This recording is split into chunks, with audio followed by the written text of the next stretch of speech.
Welcome, everybody, to Krystal, Kyle, and Friends. Today, we're going to be talking to Jason Nichols. Jason it's interesting because in some ways he's like a kindred spirit with you because, you do the show with Sagar and the whole original idea of the show is here's a guy we don't really agree or see eye to eye on a lot of things, but we do a show together and we flesh out the issues. I believe he did a similar show, might still do, with the Daily Caller. Right. And then I saw him on Newsmax the other day, which of course is definitely the lion's den for a lefty. And there was the panel erupted over Jordan Neely's killing. And I think he did a phenomenal job basically jousting with three people who disagreed with him at the same time, including Carrie Lake. Yeah. Which is no easy feat. I've also, when I was first starting off in media, I did a lot of Fox News.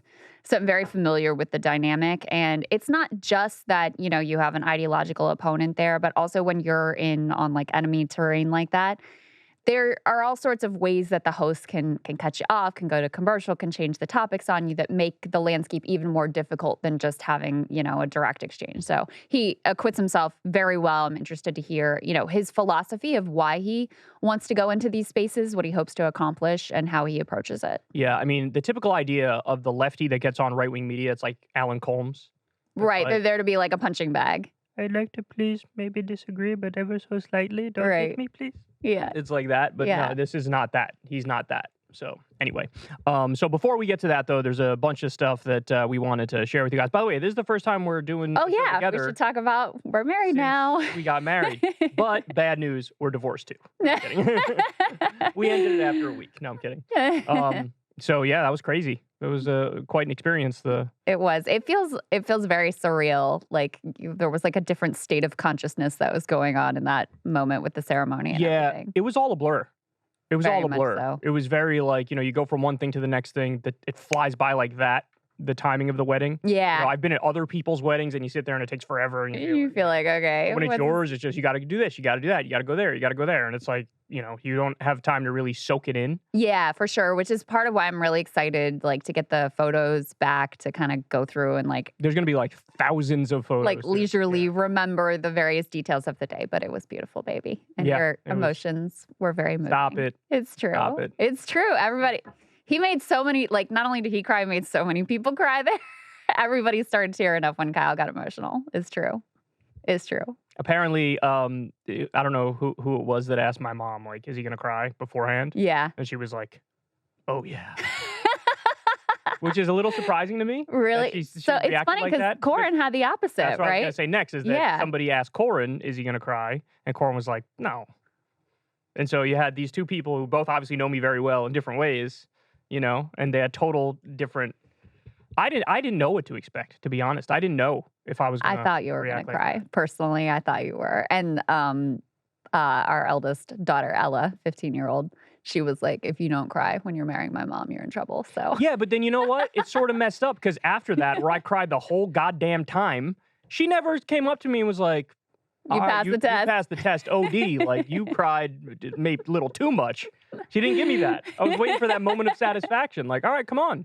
Give me my flowers. Let's go. Yeah. Anyway, it was beautiful. And it was, an amazing day. Honeymoon was beautiful and nice to be back with all of you. Lovely people here as well. Indeed. All right. So tell me about this new absolute fluff job. You're going to love this. I think I'm going to the opposite of love it. That's what I think. Go ahead. You could not make it more ridiculous if it was actually parody, this piece I'm about to tell you about. So Wired magazine. Which, by the way, I didn't think of them as like an establishment rag. Me neither. I've consumed their journalism in the past and found it perfectly adequate. So this was like really out of left field. I thought they were like techie, you know what I mean? That's their thing. Right. Yeah, so I don't know where this came from, but it is really something. So they sent out this tweet. First of all, the photo of him, it's very like GQ and very like artistically done. Did you say it was Pete Buttigieg yet? I don't think we did. Oh, sorry. This is about Pete Buttigieg. Okay.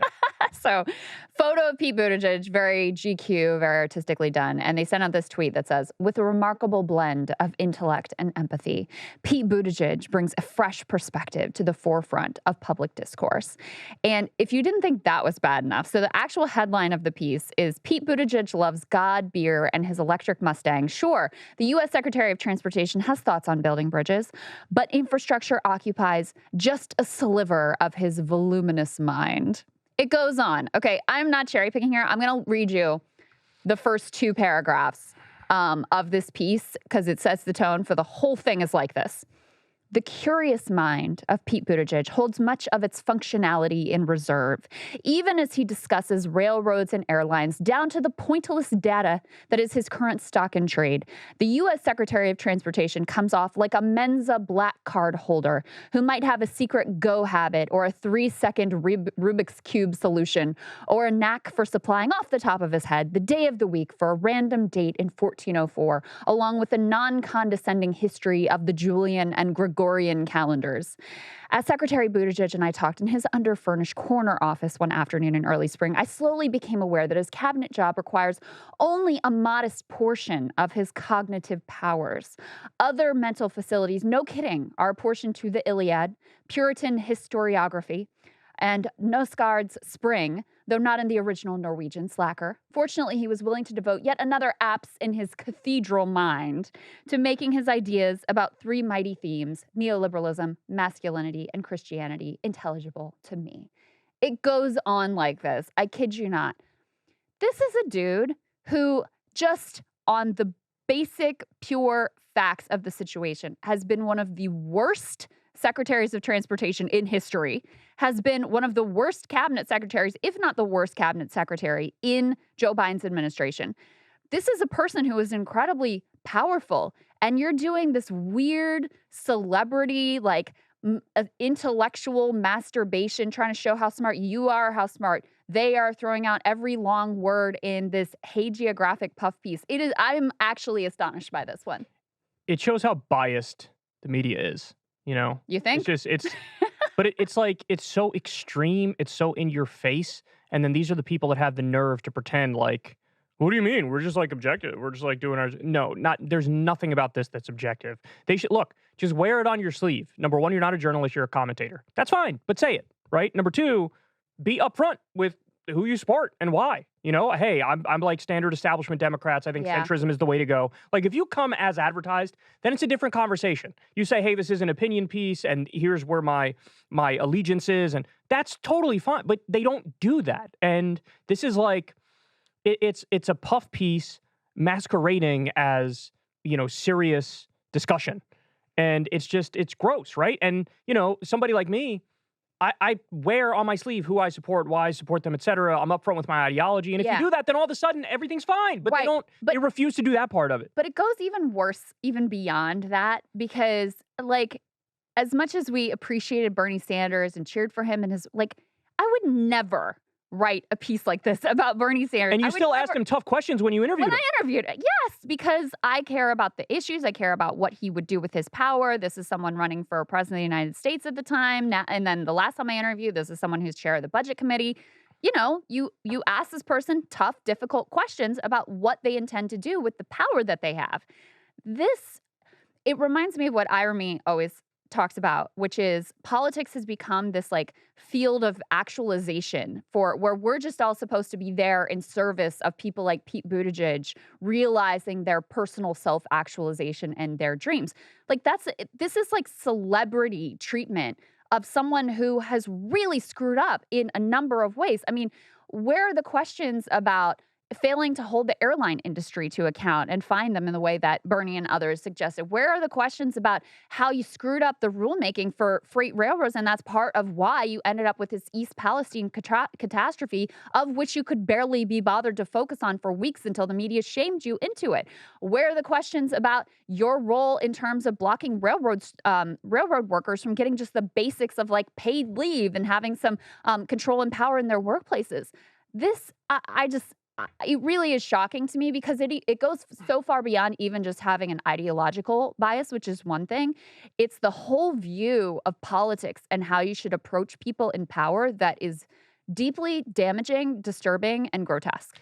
Follow celebrities or follow sports. Yeah, go do something. Kim Kardashian. Go do something where your opinion actually matters.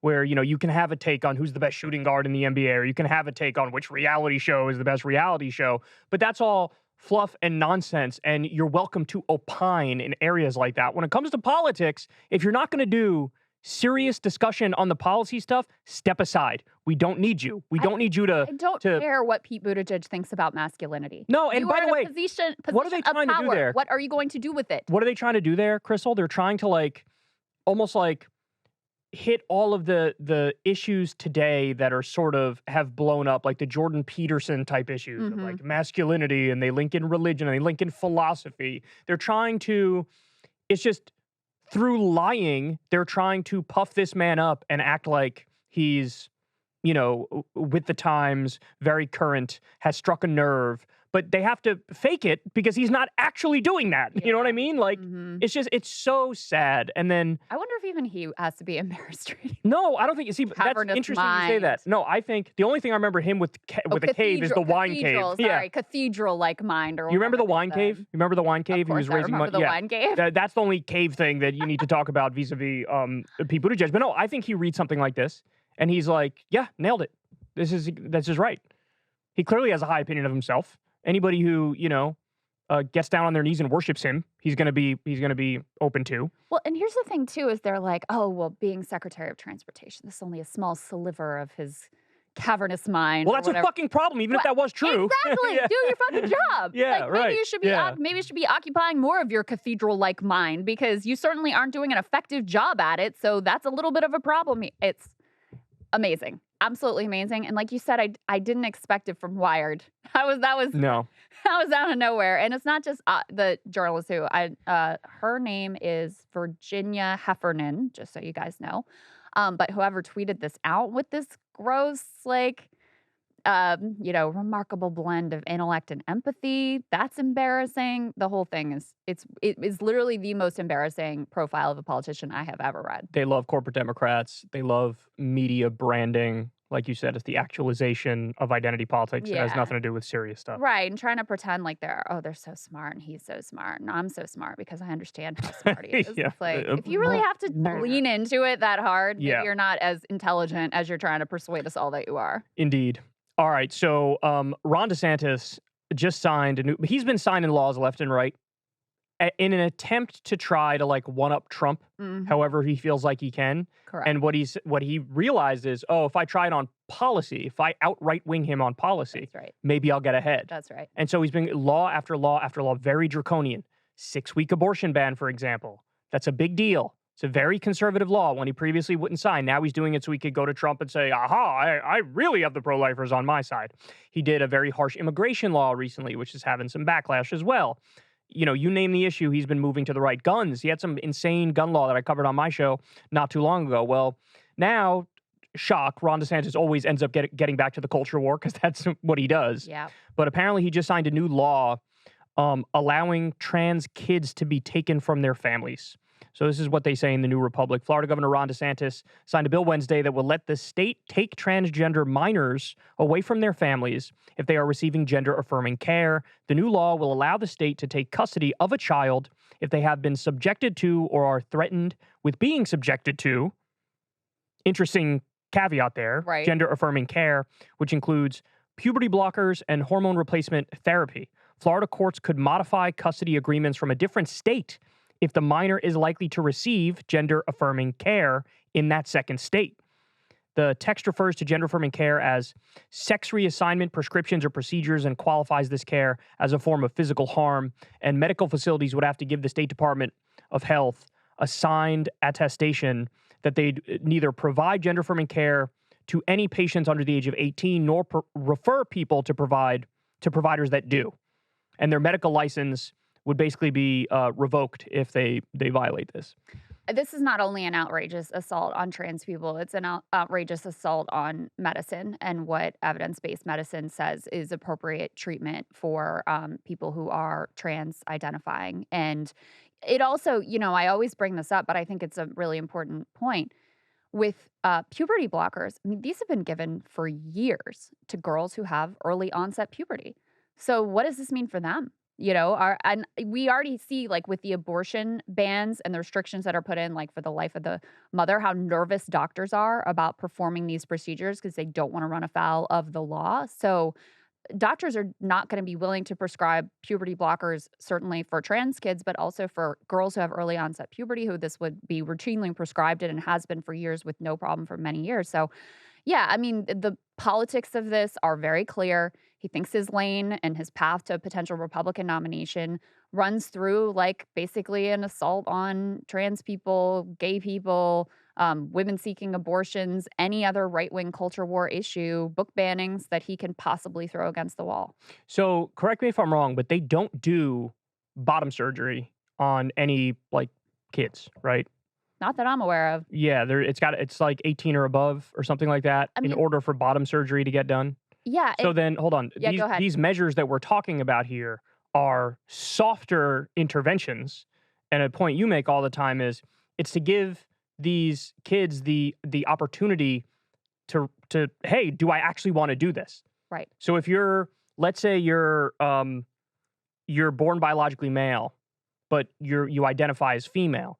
If you go through puberty as a male, well, then that your gender dysphoria just got ramped up 10 times, 20 times. All of a sudden, you got facial hair, you got a rigid jawline, you got hair on your private, whatever, right? Yeah. Like, so to do puberty blockers or to do hormones, it's like, hey, let's figure out if this is really the right course for you. Step number one is going to be to block puberty, and then we'll see how you feel after a year or two or whatever, and then you decide from there. And then the other thing is like, what percentage of kids are actually trans anyway? So for the people that the trans kids who actually go through the process, like and talk to a medical professional and figure out if this is what they want to do, it's such a tiny percentage. And the ones who get to the point where they're going to do some sort of hormone treatment or whatever, clearly this is something that's been thought out between the doctor, the family, the individual, Yeah. and this is the heavy hand of the government being like, no, we're not going to let you do that. That's right. Because look, I understand in theory, people want to make the argument in theory, hey, should kids that young be making a decision? I understand where they're coming from. That doesn't sound crazy to me. But when you actually look at the numbers and you realize that the way we do it now is on a case-by-case basis with a lot of care given, it's like, well, who are you to really intervene and say, I object to that? It doesn't matter if you object to that. If the parents are okay with it, if the kid desperately wants it, if a therapist is convinced the kid desperately wants it, if the medical professional is saying, hey, let's do this soft intervention, not a hard treatment, not a bottom surgery, but some hormones, whatever, puberty blockers, whatever it is, who are you to step in and be like, no, I don't agree with that? That's right. It's very authoritarian. Like I said, it's anti-medicine. There's this view that's propagated on the right that there are, parents who are like forcing their kids because they want their own like woke points of having a trans it's kid. the fad thing, right? Right. It's the parents are ideological and they're pushing their kids into this. That's one point of view that they're, that they push.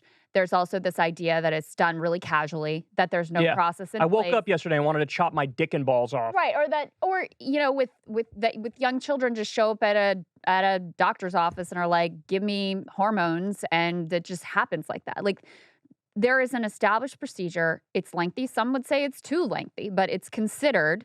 It is not a snap of the moment decision that's being undertaken. And as you point out, puberty blockers, part of why they're important is to give people a window so that there is more of a time for development and really understanding if this is the right direction for them, et cetera. I agree with you that I don't want to pretend like these are easy decisions to make and what age to do it. And there are risks involved. And, puberty blockers, okay, you stop taking puberty blockers, you go through puberty, it's not a big deal. Hormones, there are more longer-term permanent changes that aren't reversible. And certainly when you start talking about surgical interventions, that's a whole other thing. So I don't want to pretend like these are easy decisions. That's exactly why it should be left to the kids and parents and medical professionals, not fucking idiots who are in government who have an ideological agenda. And I feel very much with this the way that I feel about a woman's right to choose, which is like, yeah, these issues are challenging to work through, and that's why there is no one better to be in position to make these choices than like the people who are involved in consultation with their doctors. Yeah, but and it's, again, the stakes here are taking the kids from their families. Yeah. If it was just, hey, we're going to block this, but that's it, that's a different conversation. This is, no, not only are we going to block it, we're also just going to take the kids from their families. That's, above and beyond. Yeah. That's above and beyond, and that's also, totally authoritarian. Yes.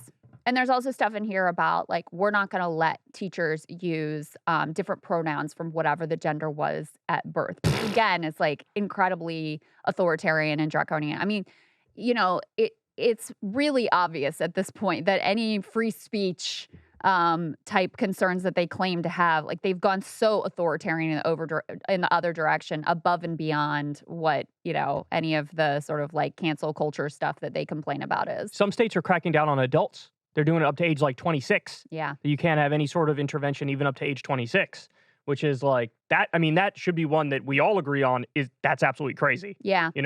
Well, we talked on Breaking Points to a political reporter for Semaphore who has been in the field. She's covering primarily the DeSantis and Trump campaigns.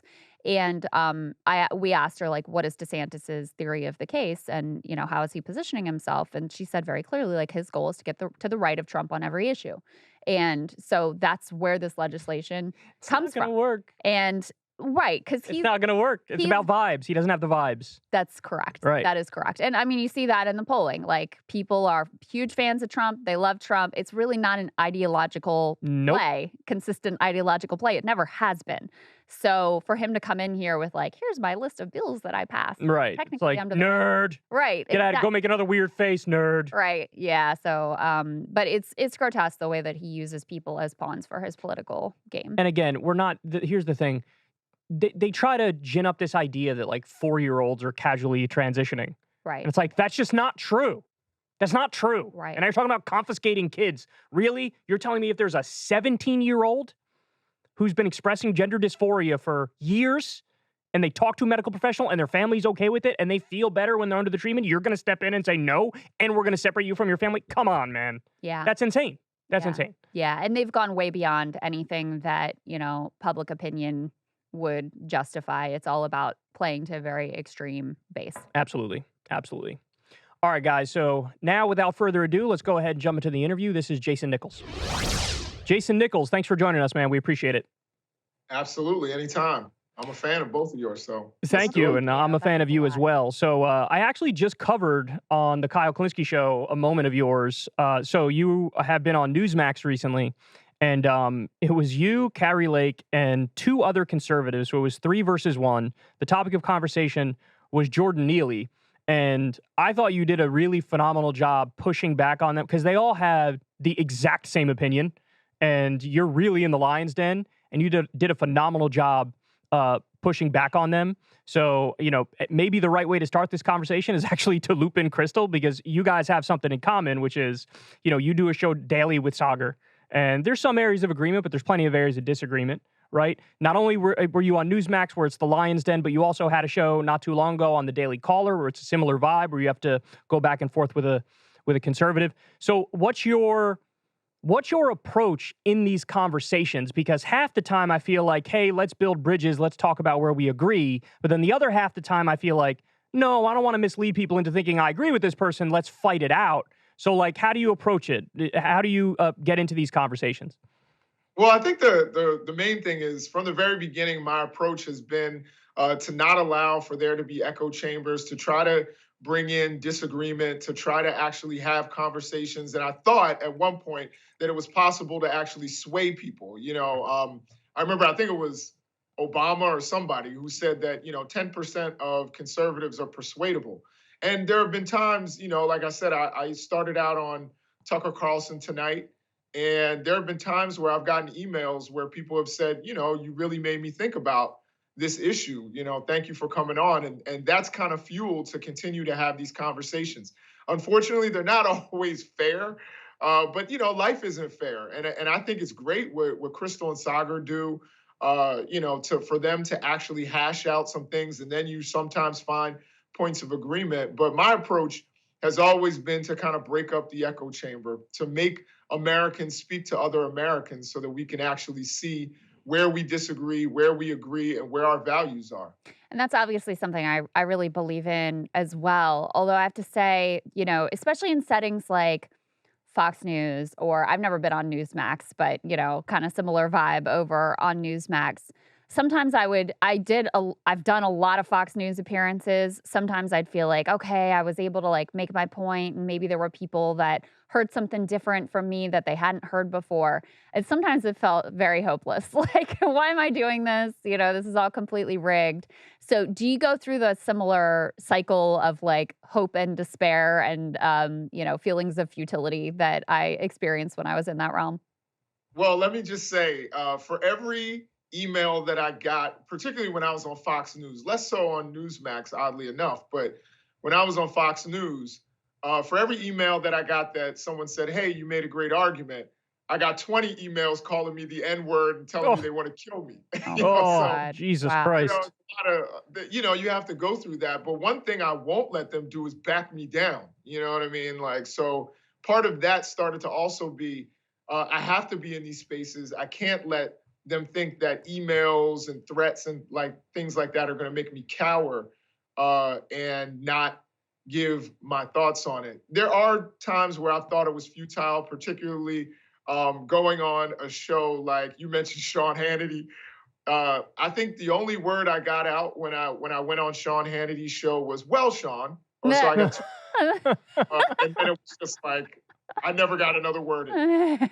He's So there are particularly times like bad about that. And he's good at using like the tricks you have available to you as an anchor and a cable news anchor to cut you off, go to commercial break, change the topic you think you're going to be talking about, just kind of railroad you above and beyond any sort of real ideological debate. Talk to us a little bit about, your politics, about how you came to be in this game, about your approach to it. Just tell us a little bit about your journey here. Yeah, I think my politics are well, I think they're interesting. you know, um, I think I'm a relatively recent. I always get listed as Democratic analyst. That's a little complicated because I'm a relatively new Democrat, and actually, I did not vote, or I wasn't registered as a Democrat until I believe 2018 after what happened with Bernie Sanders. Bernie Sanders, I was a supporter of Bernie Sanders, and I thought that if I want to make a difference, I have to be able to vote in primaries. Now, granted, I live in a state where the primary is so late that it really doesn't make a huge difference. But so that's when I registered as a Democrat, and I worked on a campaign of somebody that I largely disagree with now, even though that person is still someone I consider to be a friend. I'd worked with Tulsi Gabbard on her campaign, wrote some speeches for her because I really agreed with her foreign policy at the time. That's, obviously we have serious disagreements now. I have some beliefs that are, I think on a global scale, I would consider myself a centrist because Me too. Me too. our Overton window in the US is so skewed right. Yeah. You take someone like Bernie Sanders, for example, on a global scale, he's barely left at all. You know what I mean? Like if you go to Europe, his ideas are completely mainstream. But coming from where I come from, and having the parents that I had, like I believe that we should have free utilities or utilities that are carried by the state. I believe that we should have free health care in this country or health care that is negotiated by the state for every human being in the United States. I also believe I also want to be rich one day. So I also want to have money, but I also think that we should be able to tax wealth, and we should lower the estate tax even more. You can't die on the system. So some people might say that I have socialist leanings. I also don't hate Democrats like some of my friends do. I know a lot of my friends are like ardent Joe Biden haters, and I'm not there, to be honest. Like I don't hate the guy. I don't love the guy either, but there are things that he's done, an approach that I agree with, and things that I think he hasn't fought hard enough for or doesn't prioritize that I would. So that's basically where my politics lie. So on that last point, yeah, I mean, I think reasonable people look at the system and they think like it's the lesser of two evils. Who's the lesser of two evils? And originally my belief was, well, when I first started in politics, it was very much like Democrats are good, Republicans are bad. That was like the starting position. Yeah. Then it became Democrats are a lesser evil, Republicans are a greater evil. Then it became like they're kind of an equal evil. And now I've come back to, I think they're a lesser evil. I think Joe Biden is by far the best president of my lifetime, but I also feel like that's like being the tallest kid in kindergarten. That's not that much. Because all these people, compared to like FDR's economic proposals, he proposed the Economic Bill of Rights. This is a guy who did the New Deal. And you have somebody like Joe Biden, and he does, tweaks around the edges, which I don't want to downplay, right? Like, I think the IRA is definitely better. The Inflation Reduction Act is definitely better than nothing. But ultimately, I landed in a similar place to you, where I do view the Democrats as the lesser evil, but I view my job as trying to make them better in a sense with whatever I could do in this media space. But I want to get back to, sorry to go back to the original topic, but it's something I'm genuinely interested in a lot. How do you approach it? Like, so you talked about going on Hannity.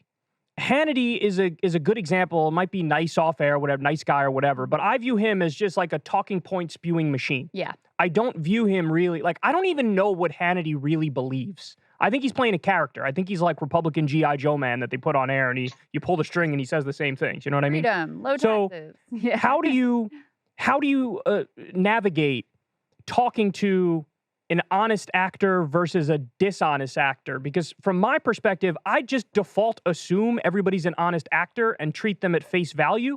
But I think that's a flaw of how I approach people, because there are times where I should not be taking somebody seriously. And if I'm not taking them seriously, perhaps I'd be more aggressive in a conversation. But I default to assuming good intentions. How do you navigate that? Do you think about that at all? Is this person honest, dishonest? Does that change how you engage with them? Yeah, I mean, it was, so that actually happened to me last night when I was on and we were discussing, immigration and the southern border. And, it was tough because I was debating somebody who was the head of CBP, but I felt like there were certain points, number one, where it wasn't necessarily an honest conversation. And there were times where it was just like, let me talk over you and not allow you to get your point out. And, I'm somebody who comes from an academic background where, that's almost considered weakness. You know what I mean? To talk over somebody, to not allow them to state their opinion. It almost shows like you don't have confidence in your own views. So it's a difficult thing to approach. So I usually try to come in believing everybody to be arguing something from a position of good faith. I think that's important, honestly. I think we should assume that people do believe what it is that they're stating. So like when I debate someone on abortion, for example, I was on a show called The Hill Rising. I think Krystal knows may have heard. Well, familiar with it. Heard Only of it. launched it. Heard of it. And, in that conversation, one of the things that I said was, I'm going to take it at face value that you really do believe life begins at conception, that you really are believe that you're saving lives. But here's the issue. And then I would go and talk about it from my perspective. I think it's important if you want to actually, it's like, is your goal to win the argument or is your goal to actually try and make change? And there are ways to win arguments. And you talked about it with Sean Hannity, spouting off a bunch of talking points, talking over people, yelling, all of that. You can look like you won an argument, and the YouTube clip will say, Jason Nichols destroys Kyle Kulinski, and it'll have destroys, bolted, and all of that. You can do that, or you can have an honest conversation and try to reach reasonable people, and maybe even reach your opponent to rethink things. There have been people who have made me rethink some ideas that I've had, from looking at mainstream media and maybe not being fully informed. Yeah. I definitely feel like having to work with, I shouldn't say having to, it's my choice. I'm honored and delighted to work with Sagar every day. He's been an amazing, partner and colleague for years now. But being there with him in the planning process has definitely kept me sort of honest about my own views because I can't be intellectually lazy because I know I have someone on the other side who is operating in good faith, but who is also highly intelligent and has different worldview than I do. So I do feel like it has made me better, firmer, more thoughtful in my own convictions to be, rubbing up against that ideological dissonance, on a literal daily basis. I wonder in this conversation about like, platforming and there's all this freak out about like CNN platforming Trump, which actually I'd be curious to get your thoughts on that town hall as well. Is there anyone that you would consider beyond the pale for you to appear with either on their show or to, be on a panel alongside of? Do you have a line that you would draw there? It's a good question. That's a really good question. Yeah, I mean, so I got I got a request one time from what is his name? He was like one of the leaders in the alt-right, Oh, and Milo Yiannopoulos or Richard Spencer? Richard Spencer. Yeah. That's right. Oh Richard boy. Spencer. So Richard Spencer reached out and he was like, or his assistant or whatever was like, we'd love to have you, because of course they watch Tucker Carlson Tonight. So they're like, we'd love to have you on with Richard Spencer. And I was like, I don't consider him to be a serious person. Like, there are people that I don't consider to be serious people, but they're maybe elected officials. Like I interviewed Lauren Boebert, and I don't particularly consider her to be like a super serious person, but she's a person with power. So I think it's interesting and important to have conversations with her or with Marjorie Taylor Greene or with Carrie Lake or whomever.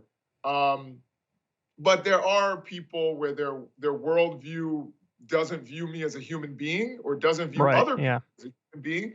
If you're somebody who's an anti-Semite or you're somebody who is, racist or incredibly sexist, I don't see any reason for me to talk to you. And your audience isn't going to be moved. Your audience just wants to, have something where it says Richard Spencer owns Black Professor. Right. And so I'm not going to be used as a pawn that way. Yeah. To your point, like those people, they're not, like Milo Yiannopoulos specifically comes to mind. He's 100% not honest. He's playing a character, and like that's now known publicly. You know what I mean? He's played a few different characters. Yeah. Yeah. So like for that's what I'm saying. That's a difficult thing to figure out how to engage, if to engage at all, because if this person's not coming at it in good faith, it's like, well, if I go in good faith, I feel like I'm a sucker, right? I feel Right. like you balance a few things. Number one is kind of what you were saying, Jason. Like, what do I hope to accomplish with this? Is there any reasonable expectation that I could reach some people and like shift their views, even if it's just a few people? That's number one. Number two, is this person, remotely operating in good faith? Number three, are their views so odious and, horrific and beyond the pale that, you just shouldn't even engage with them in good faith? And number four, is this a person who is in a position of considerable power? Because you may have someone who has those horrifically odious views, but if they're an elected member of Congress, you can't just ignore that they exist. And perhaps there might be something good to come out of doing an interview with them and trying to put pressure on them in certain areas. So I do feel like it's like a complicated matrix that you have to consider in deciding whether it is a worthwhile use of your time and emotional energy, because I mean, these are like very fraught and high risk, sort of like high wire acts that you're always dealing with when you go up against someone who is, that ideologically different from you. Yeah, no, I agree 100%. There is kind of a calculation you have to do. And, also for people like you and me, or both of you and me, it's a situation where when you talk to certain people and people see that, it kind of hurts. In some ways, there can be damage to your own credibility with people you agree with, which has Right. been kind of a difficult thing for me to Yeah. navigate, because Yeah. like I said, people know me from going into these spaces, and there are some people who cheer it on, like, thank you for being a voice there. And then there are others who are like, oh, you're on Fox News for the money, and I'm like, I've never been paid. But, For the money. I don't see, that actually really upsets me too. If people see what you do and then they're like, how dare you do it? And it's almost a disagreement up front as a matter of principle. Because look, if you were playing the role of Alan Colmes and your whole job was to sit up there and just get beat up on all day, then I'd be like, okay, maybe there's a point. But you don't do that. You actually go in there and make your case and stand on what you believe in. And people could agree or disagree, but you're going in there to make your points. And if people object just for the sake of objecting, or object up front because nobody should ever, converse in these ways, that really gets under my skin. Because it's like, these are people who should, in theory, be lining up behind you in these fights. Right? I agree with you ideologically 90+% of the time. And it's like, no, I'm just going to dunk on you and be mad at you because you're engaging with somebody on the right. Right. You're already doing something that it is much easier to never talk to anybody you disagree with. Right. Circle of amen where everybody's on the same page and there's like no disagreement with. That is much easier. It is much lower risk. And it's more boring, by the way, for the record. It is also more boring. You're doing something that has a lot of difficulty and reputational risk for you every time you do it. And so I agree with Kyle that it's really obnoxious to me. I mean, to me also the whole conversation, to get back to the Trump CNN town hall thing, the whole conversation about like, oh, you shouldn't even platform this individual, whether it's the former president of the United States, Can I just interject for a second? Because I did have an issue with that town hall, but it's not the same issue that many others espouse. So right. Well, the AOC argument was like, how dare you talk to this person? But it's like, not only is he the former president, that's one thing, but he's also leading in the primary polls right now. Right. So that wasn't my issue. My issue is that they just are not good at their job. You had Caitlin Collins, who's a pushover, who has no charisma whatsoever, who, even if she tried, you didn't do well, right? But most of the that was my issue with it. Weren't that sort of substantive. I know, like, but you should have handled it differently. It was just a freak out over doing it altogether. You're right, but I'm saying we should make the better criticism. Mm-hmm. You know what I'm saying? Not just disagree with the people making the bad criticism, which you should do, but the bulk of the conversation should be like, if Mehdi Hassan hosted that on MSNBC, he would have done a good job. Yeah. You know what I mean? Mm-hmm. So I just think. What do you think, Jason? Yeah, you weigh in. We're arguing over here. Yeah. No, I agree with that. I'm not. I definitely wouldn't make the platforming argument. I think from a business perspective, CNN made a terrible choice because now the people who are slightly left of center, who were kind of their audience, and one of the things that I've always said about CNN, CNN was never a left-wing network, not even left of center. They were an anti-Trump network. They were basically the Lincoln Project with a cable channel. True. That's right. And so at any rate, they made a terrible business decision because people left of center watched CNN. Not as many as watched Fox or MSNBC, but they had, their own little market share. Now those people don't trust them because of the way that whole thing worked out, particularly with the way they loaded the crowd. Yes. The Trump supporters. Yep. I think that was the biggest mistake, even more than choosing Caitlin Collins, who was clearly overmatched. Yep. But you have Caitlin Collins, who I respect on some level, but I think, Daily Caller alum, Caitlin Collins versus Trump and the crowd. Mm-hmm. She was set up to fail in that situation. Yeah, and I want to say, it's not easy to interview Trump. Right. It's not easy. Very difficult person to interview. But they made it a safe space. That's his point is so true that they had only in the audience like Trump supporters and right-leaning independents, which were probably stealth Trump supporters anyway. It's like you rigged the deck. They also told people they couldn't boo, only cheer. Oh, come on. In advance, they were like, the audience can't boo, but you can applaud. And so there was an interview, I think it was in Puck maybe, of somebody who was in the audience, who's a Republican, who said, there were parts of this where, especially on the E. Jean Carroll stuff, where there were audience members that he was losing and that were uncomfortable, but that's not reflected on TV because they were only allowed to applaud. So it did create, a real perception and I think reality issue for CNN. Your point on the business piece is absolutely right. They've been losing to Newsmax. Yeah, actually. I'm going to give you all the credit for that, by the way. You deserve all the credit. Yeah, I mean, I think CNN is homeless now. They are a network without a home because The people left of center don't trust them. And the right is not going to all of a sudden start watching CNN when they can watch Newsmax or Fox or one of those smaller, networks, the OANs and the RSBNs or whatever it is. They can watch all of those other channels and countless people on Rumble or YouTube. They have no reason to turn to CNN now as their trusted choice just because CNN had Trump. And even they were still complaining about Caitlin Collins, so saying she was unfair to Trump because his whole political brand is victimization.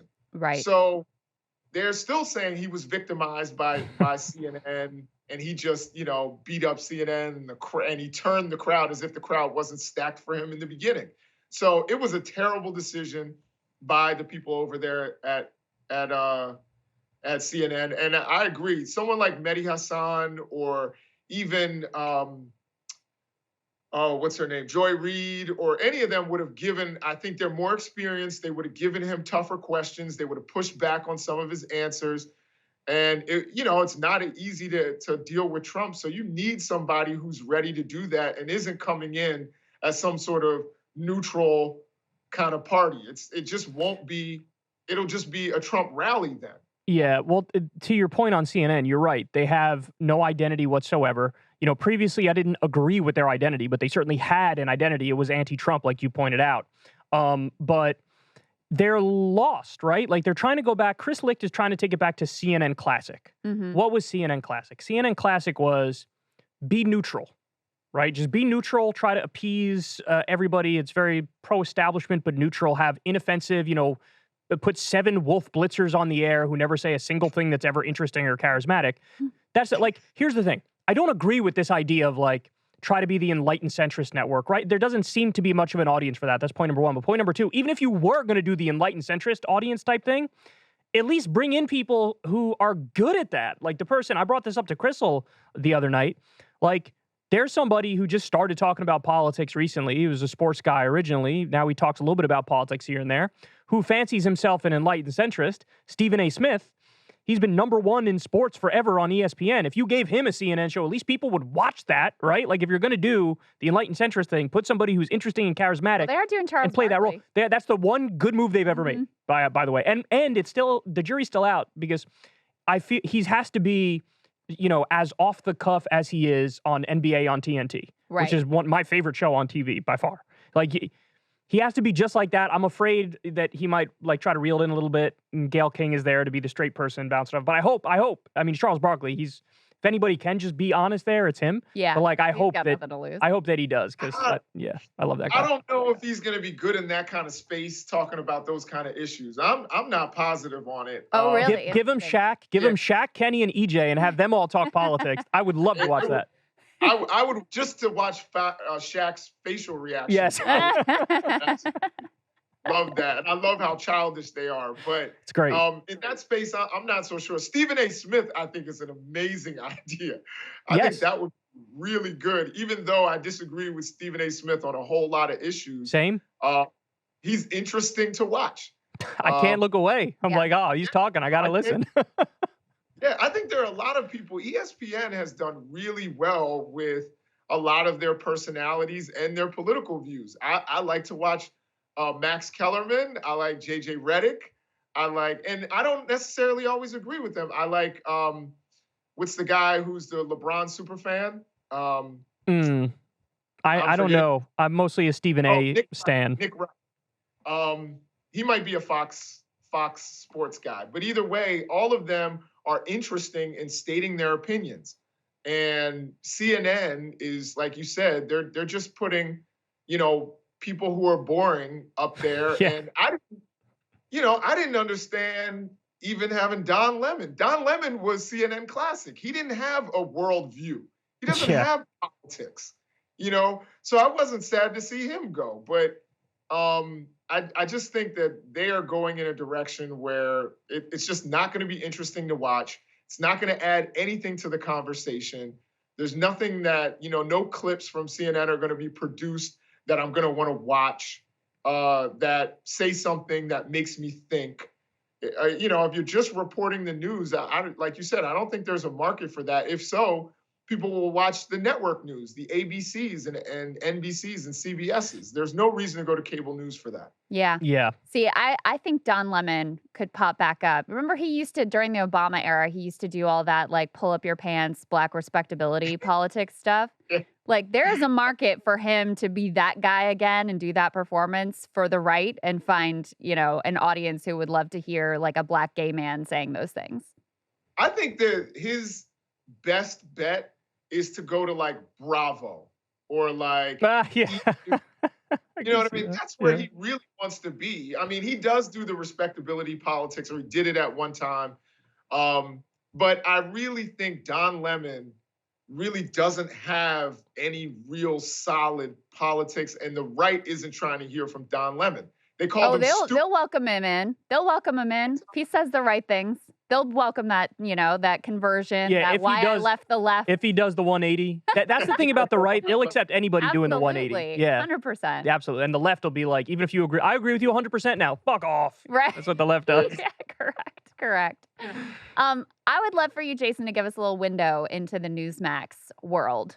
Because I feel like I have, a decent sense of kind of what Fox News is up to, what their obsessions are. Like, what is the Newsmax play in conservative media? How are they positioning themselves? What are their particular, like, issue bugaboos that they're obsessed with at the moment? Well, again, the show that I'm on most, and I'll be on there tonight, is called Chris Plant, The Right Squad. I guess I'm the left on the right squad, either way. And, they've been talking about the border. And, I think they have some points that aren't completely wrong about that. There are issues, obviously, on the border. I obviously think that Congress on both sides, both the left and the right, or Democrats and Republicans rather, have failed on immigration for the last 3 decades.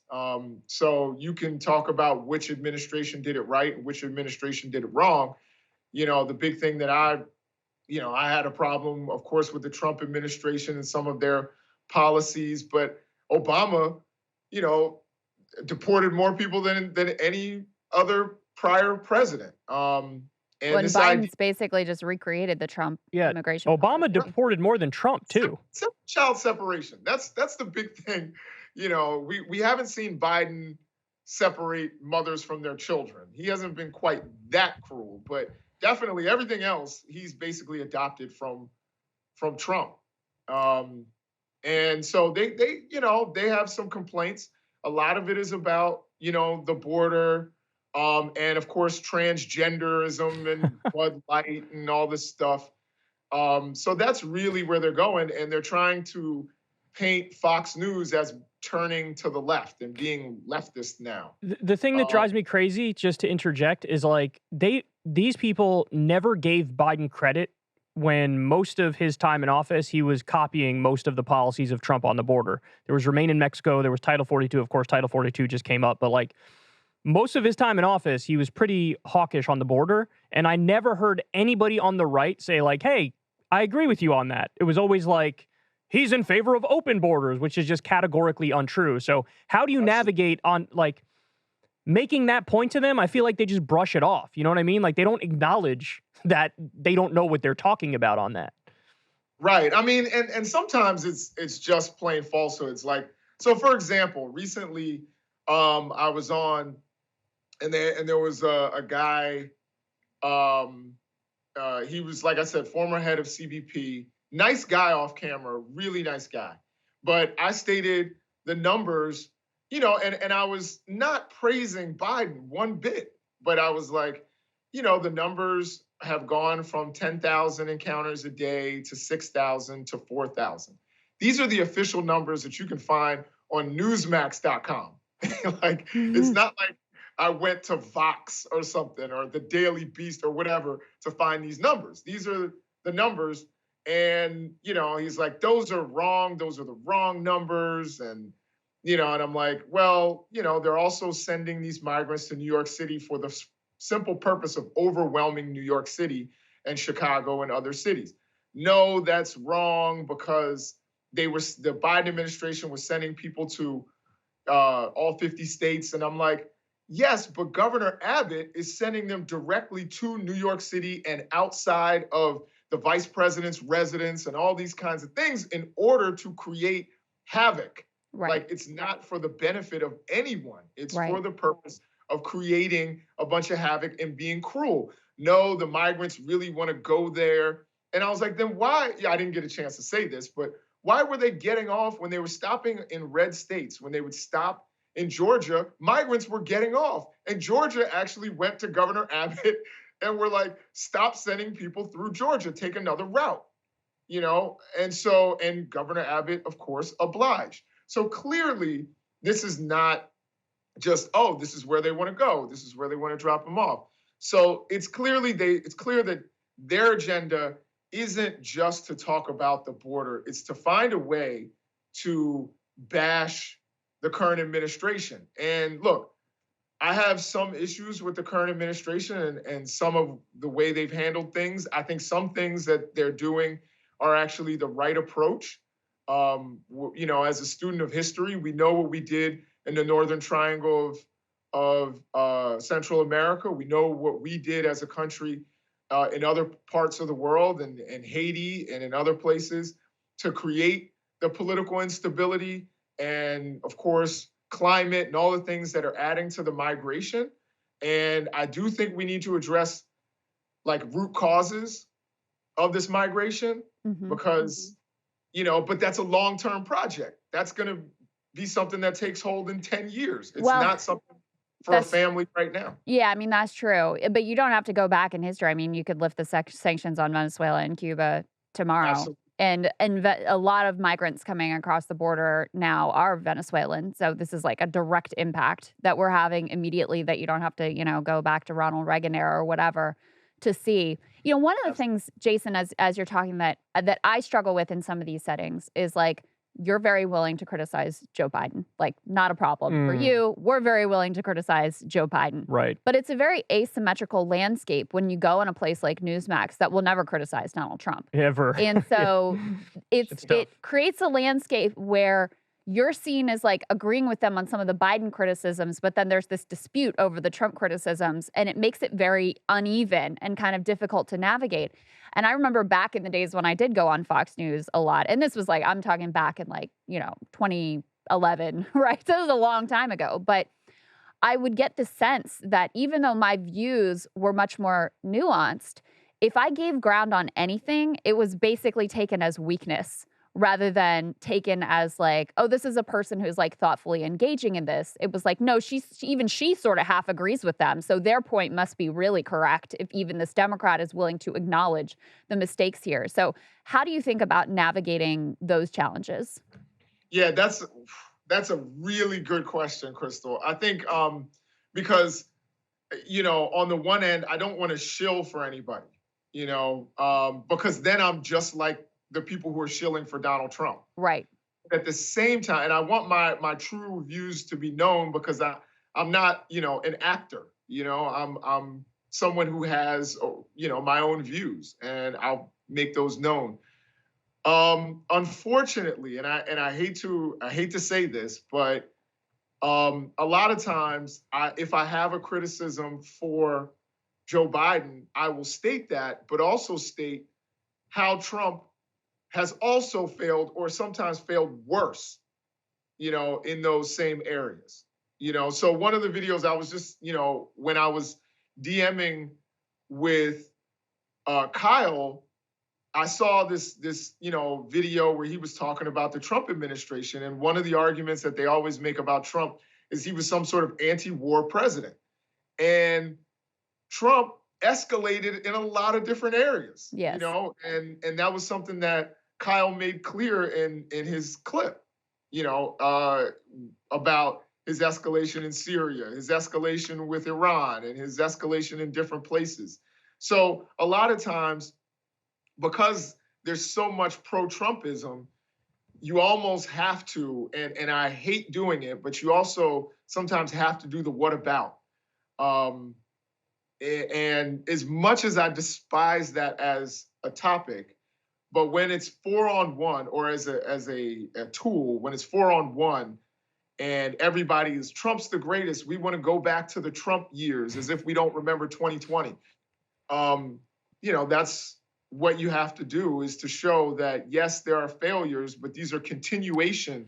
It's a continuation of failures from previous administrations, including Trump. To your point, Krystal, it's such a good point too, and I never thought of it really, that nuance can be interpreted as like weakness or half agreement. And then if there's somebody who's like hammering away on their partisan perspective over and over, it might give the appearance that like, well, you half agree with them, they're totally convinced, so maybe they're right. That actually drives me crazy about communication. And again, I never really thought of that.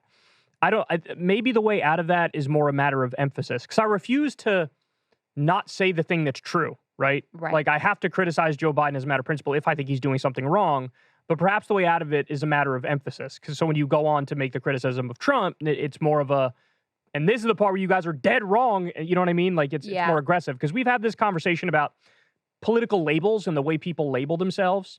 Like Tim Pool, for example, categorizes himself as sort of a centrist. He says, I'm a centrist. I'm a, what does he call himself? Like a fence sitter or something like that? Classical liberal, isn't he one of those guys? Yeah, every now and then he throws that one out there too. But like, so, and we talked about this, right, Krystal? It's like you have your nominal political label, which is how you describe yourself, right? And everybody's got one of those where, hey, I think I'm X, right? But then there's also your effective political label, which is like, what impact are you having on the body politic? How do other people view what you're saying? Right. So we could say I'm a centrist all day long till the cows come home, but guess what? If I go to your YouTube page and 20 out of 20 videos are dunking on the left and you're not going after the right at all, you can call yourself a centrist forever. You are an effective right-winger. You know what I mean? So it's also trying to like marry up, you know, how you view your politics with how you present your politics to the world. And I think also you do have to take into consideration, okay, what audience are you speaking to and what is your goal in this interaction? So in a space like this one, where our audience is going to be mostly aligned leftist, there's not a big risk in like leaning into the criticisms of Joe Biden, because kind of in this space, one of the goals is to educate people about some of the failures of the Democratic Party and to make them better, right? I think there is a risk, but go ahead. So that's one potential goal. When you're on Fox News, listen, they're already sold on the Democratic Party sucks, right? They're already there. So the goal is more appropriately like, how do I pull people out of some of the, right-wing thinking or off of the just Trump propaganda bandwagon? And I actually thought Marianne handled this in her recent, I don't know if you saw this, Jason. She did an interview with Sean Hannity recently.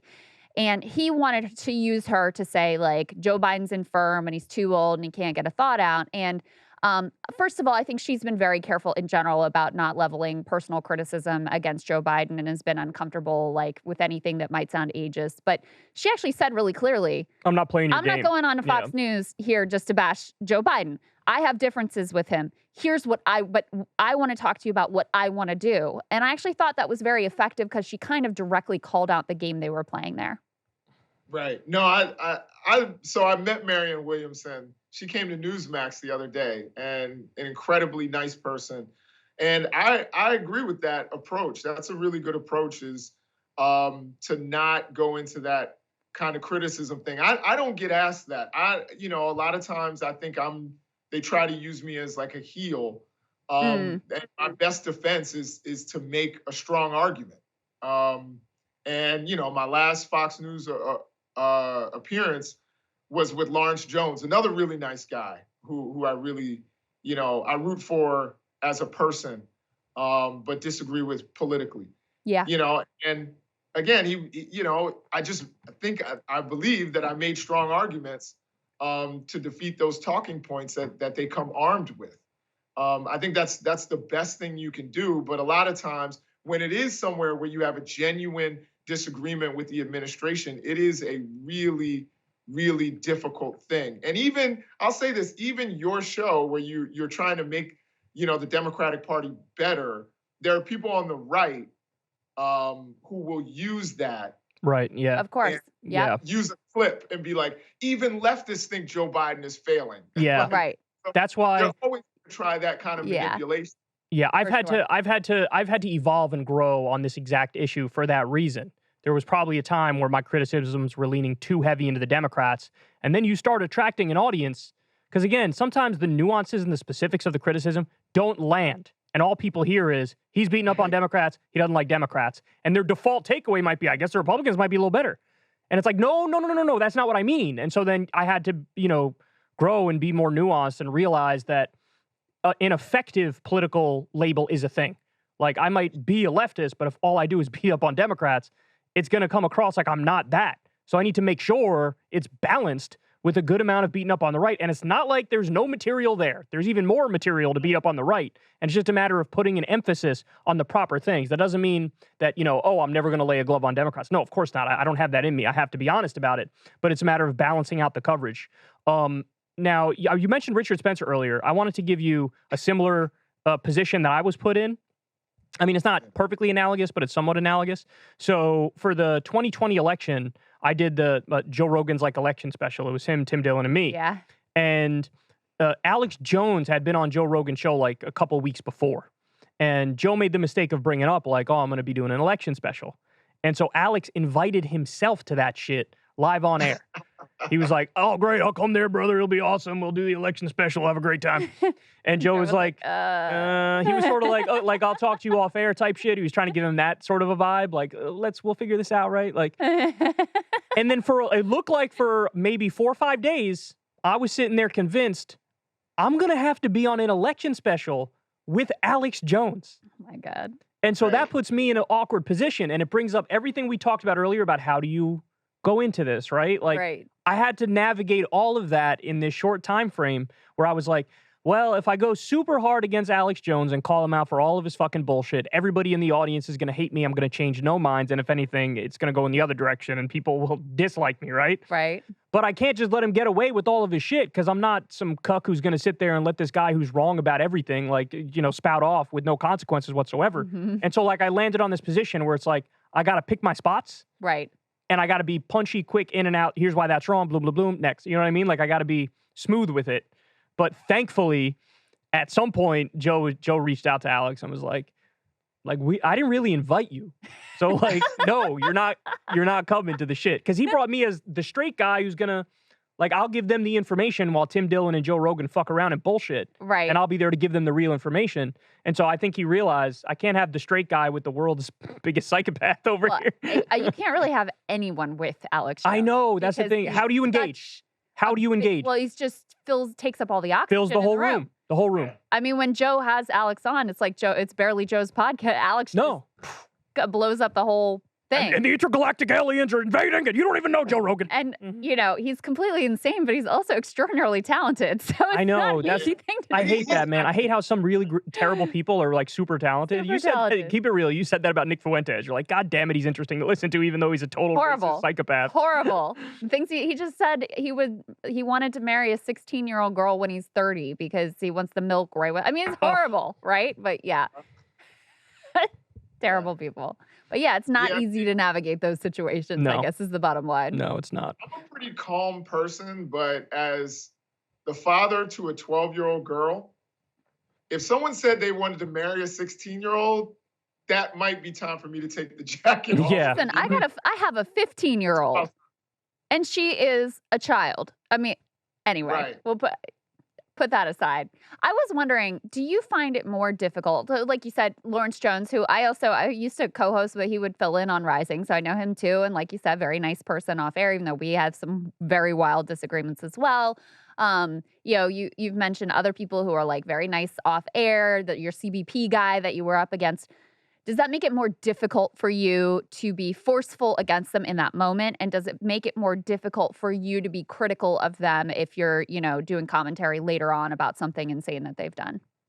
So a lot of times I'll make it clear, I'll never take a shot that someone doesn't expect.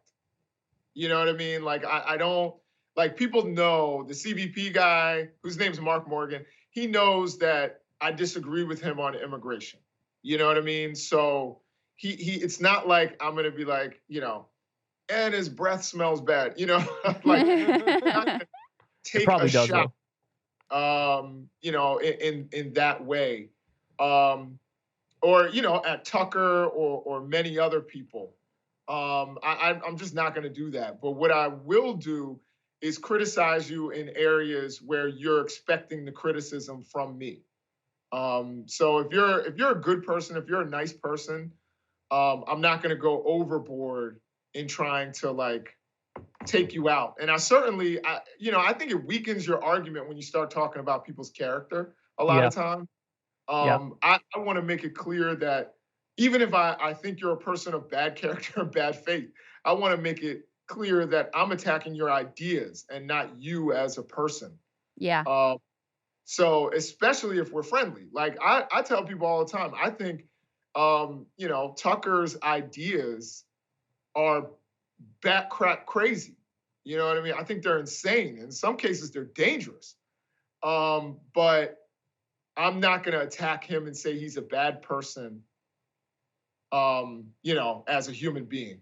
I think the distinction that you're making is between like just professionalism versus non-professionalism. And I think you can find a little bit of both in every walk of media. Yeah. So there's some new media, independent media people who are very professional Yeah. and they handle everything like an adult. And there's some who are not, and they handle it like children, and vice versa. Even in the professional world, maybe you'll find more who are more professional because there's the expectations that the setting is very like official, that like you should be more professional and civil. It has been my experience that a lot of times right commentators more have the view of like this is like part of the game. Like they have more of the view of like this is a performance. Not to say that they don't believe everything that they're saying, but there is more of a like this is my job, this is a performance. Whereas the liberals and lefties that I worked with at MSNBC, like they might be wrong about some shit, but they really believed it. It was less of a this is just a game and this is a performance.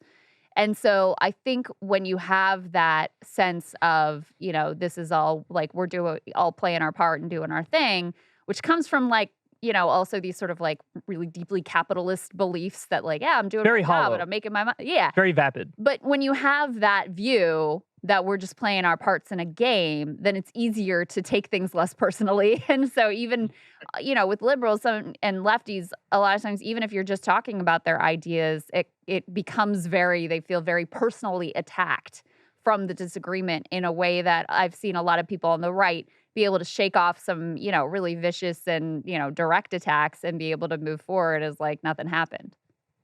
Yeah, no, I agree I think I agree with that. Again, I'm so rarely in front of liberals or leftists that I can't fully say, but I can say like a lot of the right-wing people that I've known, in particular, a few. There are a few that I think their politics are who they are. Like they have no personality outside of their politics. But there are others where we can text about our kids and our family and sports and, guns or whatever. And I'm not a huge gun guy, but I'm a gun owner. I guess that's my one right-wing thing. But we are too. We're gun owners too, so it's okay. Oh, good. Yeah. I'm not like crazy gun person. I just, I'm a gun owner. That's it. And if you saw my emails from those crazy right-wing people, you'd understand why. But yeah, I think at the end of the day, I try to there are times where I get frustrated. I was frustrated yesterday, like I said, with that conversation, because I think in the beginning I was, kind of charmed a little bit. I'm thinking we're all friendly here. We disagree. And it felt a little different than that on air. But, I get over it and I see people as human beings. And I think that's the important thing. So they're good at that too. That's my question for you, because I covered your Jordan Neely back and forth on Newsmax where it was 3 versus 1. And I thought you did an absolutely phenomenal job. And like, I wonder in a scenario like that, when the cameras go off, they're still cool. They're still, nobody's like still arguing about it or whatever. We have discussions about it, but there's no argument. You know what I mean? We realize we have to work together. That's what awesome. I mean? Yeah, that's great. So if we come in and we hate each other, it makes your job harder. Right. Anybody who's worked the job that they hate and when they hate their coworkers. I think the best thing is to not take it personally, and to go in and make the strongest argument you can. And, if 1 or 2% of people, like we said, are persuadable, and be okay with reaching those people. And, with that Jordan Neely thing, I've gotten a lot of responses from a lot of people who saw it that I didn't think would see it otherwise. And they're like, I saw it on YouTube, or I saw it here, I saw it there, and thank you for standing up. And so it is reaching, sometimes you will reach a larger audience and people who maybe are undecided about the issue, and they'll come around to the right way. My last question for you is, do you consider, like, in your personality, are you like conflict averse? Are you comfortable with confrontation? Because I hate confrontation. I hate conflict. It's very difficult for me to, like, sort of overcome that when I do need to have a tough exchange with someone. Is it uncomfortable for you, or do you feel like you're a person who's sort of like generally comfortable in these situations that are tense and have some friction?